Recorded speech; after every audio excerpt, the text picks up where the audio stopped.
அனைவருக்கும் வணக்கம் மக்களே. சற்று முன் கிடைத்த ஒரு முக்கிய அப்டேட் தான் பார்க்க போகிறோம். இன்று முதல் எரிபொருள் விநியோகத்திற்கான QR முறை வந்து அப்டேட் பண்ண போகிறாங்க. ஸோ இதை பற்றி தான் பிரீஃபாக பார்க்க போகிறோம். இன்னும் பார்த்தீங்கன்னா ஒரு 7 தகவலை பார்த்தீங்கன்னா இந்த செய்தியில் பிரீஃபாக மற்றும் சுருக்கமாக பார்க்க போகிறோம் மக்களே. ஸோ அதுக்கு முன்னாடி நம்மளோட சேனலுக்கு இப்போ வந்திருக்கீங்கன்னா மறக்காமல் சப்ஸ்கிரைப் பண்ணிக்கோங்க. பக்கத்தில் இருக்க பெல் ஐகானை கிளிக் பண்ணி ஆல்ரெடி டிக் பண்ணிக்கோங்க. அண்ட் முக்கியமான விஷயம், வீடியோ ஸ்கிப் பண்ணால் பாருங்கள். அப்போ தான் நான் சொல்கிற தகவல்ன்ட்டு உங்களுக்கு வந்து முன்னே வரும். குறிப்பாக பார்த்தீங்கன்னா ஒரு 2 நிமிட வீடியோ தான் இருக்கும். ஸோ மறக்காமல் ஸ்கிப் பண்ணால் மட்டும் பாருங்கள். அப்போ தான் உடனுக்குடன் நான் என்னென்ன சொல்கிறேன் அப்படின்ட்டு உங்களுக்கு தெளிவாக புரியும். வாங்க வீடியோக்குள்ளே போகலாம். நாட்டில் மீண்டும் பார்த்தீங்கன்னா எரிபொருளை பெறுவதற்கான வந்து QR கோட்டை மீண்டும் செயல்படுத்த அரசாங்கம் முடிவு செய்துள்ளதாக தகவல் வந்து வெளியாகிறது. ஸோ மத்திய கிழக்கில் நடந்து வரும் இராணுவ சூழ்நிலை காரணமாக எரிபொருள் விநியோக பாதைகள் நாட்டுக்குள் அப்போ நாளுக்கு நாள் பார்த்திங்கன்னா ஒரு தடைபட்டு வந்தாலும் நாட்டில் பார்த்திங்கன்னா எரிபொருளுக்கான தேவை வந்து அசாதாரணமாக அதிகரித்து வந்ததாலும் நாட்டினுடைய தற்போது எரிபொருள் இருப்பு குறித்து எச்சரிக்கையாக இருக்க வேண்டியிருப்பதாலும் ஒரு குறித்த நடவடிக்கை எடுக்கப்பட்டுள்ளதாக தெரிவிக்கிறாங்க.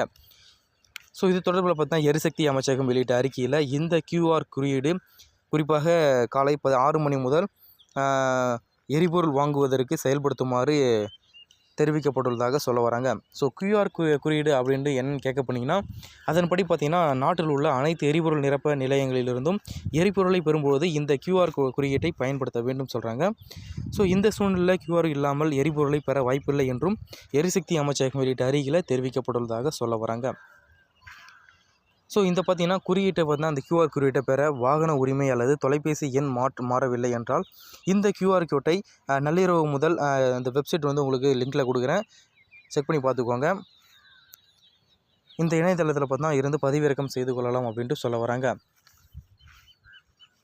QR குறியீட்டை பெறுவதற்கான ஒரு முழுமையான செயல்முறை இந்த கீழே கொடுக்கப்பட்டுள்ளதாகவும் ஒன்று குறிப்பாக சொல்கிறாங்க. உங்களுக்கு வந்து நாங்கள் லிங்க் வந்து கமெண்ட் பாக்ஸில் பின் பண்ணிடுறேன், பார்த்துக்கோங்க.